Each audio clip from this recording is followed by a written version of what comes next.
So I'm just going to start the conversation going, and then we'll open it up to you, because I'm sure there's lots of things you want to ask after seeing this work, which is emotionally quite wrenching, and I'm sure it left profound impression on both of you. But first, can you tell me a little bit about what is the status today following the Supreme Court ruling? Carol, you want to mention maybe these caravans won't be happening in the future, or could you just inform the audience who may not know what's going on right now? So the Supreme Court basically sided with the president. Correct me if I'm wrong, but essentially now asylum seekers need to have applied for asylum in a different country before applying in the U.S., which essentially means that most of these people who are stuck in Mexico or stuck in their journey are, if they did have a chance at applying for asylum, and if they did have a chance of getting it, now it's much, much, much harder. Do you want to expand? Yeah, I just want to add that they have to have applied and been denied in these countries. And then the other thing, too, is that a lot of these people their asylum cases were already really difficult because cases of, for example, a lot of them were domestic violence. Domestic violence doesn't count. Some of the types of gang violence don't count. A lot of the basis for a lot of these people's asylum claims actually were pretty difficult to argue. I'm not saying that they wouldn't have won, but it was already a hard fight for them. So. And essentially, Mexico is now kind of operating as an extension of the U.S.-Mexico border. It's kind of like in layers. I was in Mexico, the Mexico-Guatemala border, a month ago, and there's thousands of migrants stuck there, not just from Central America, but from Cameroon and Central African Republic and Uganda and Bangladesh. It's and Mexico's because of, I'm sure you heard of the threat of tariffs that Trump made to Mexico, and so essentially now the Mexican government kind of caved to those threats and are essentially operating to hold people further south.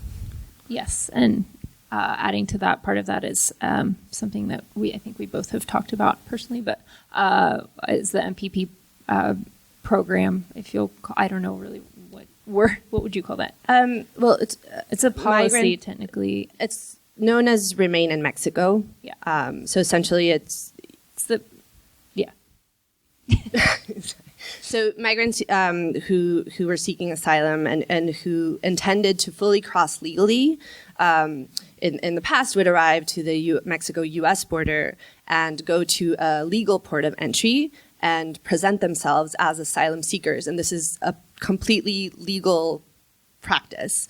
And one of the policies that, in my opinion, is one of the ones that has actually worked as a form of deterrence is that they decided that they could apply, but they had to wait in line in Mexico. And instead of coming over and being able to wait in the U.S., either in detention or, with family if they had them here. Yeah.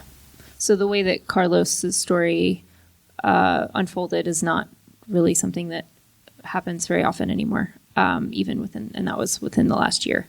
And also they'll be returned if they did cross. They'll be returned to wait for their cases to be processed as well.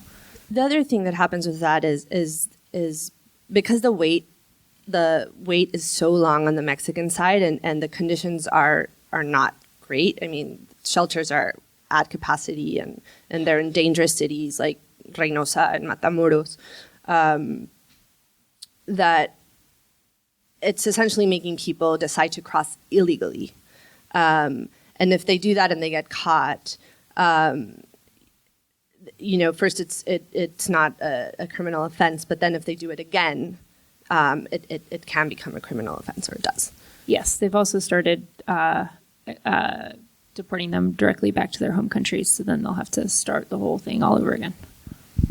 Can you talk a little bit more about the conditions in Honduras, Guatemala, and El Salvador that's sort of driving this migration? I mean, it's been perhaps going on for a while, but has something changed in, say, the past 2 years that you can detect, or that maybe you hear from the people along the caravan? What are they saying? Because in some of, like, your captions, Carolyn, you talk about,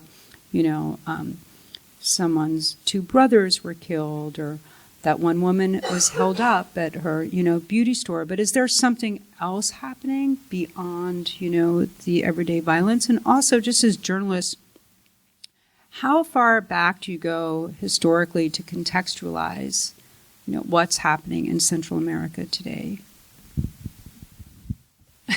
Thanks. Well, a couple things. One,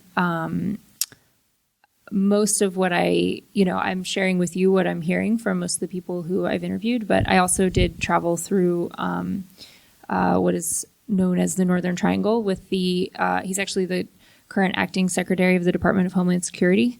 And his whole goal was to try to figure out with local authorities exactly that question, or the answer to that question, and also what to do about it so that people don't want to leave in the first place. And I think we all came away with really no good answers to that, to be really honest. But the most common things I've been hearing are extortion, obviously violence, gang violence and otherwise, and then just general poverty. And like in Guatemala, there are parts of rural Guatemala where there's significant drought and there's food insecurity and things like that too. And I think that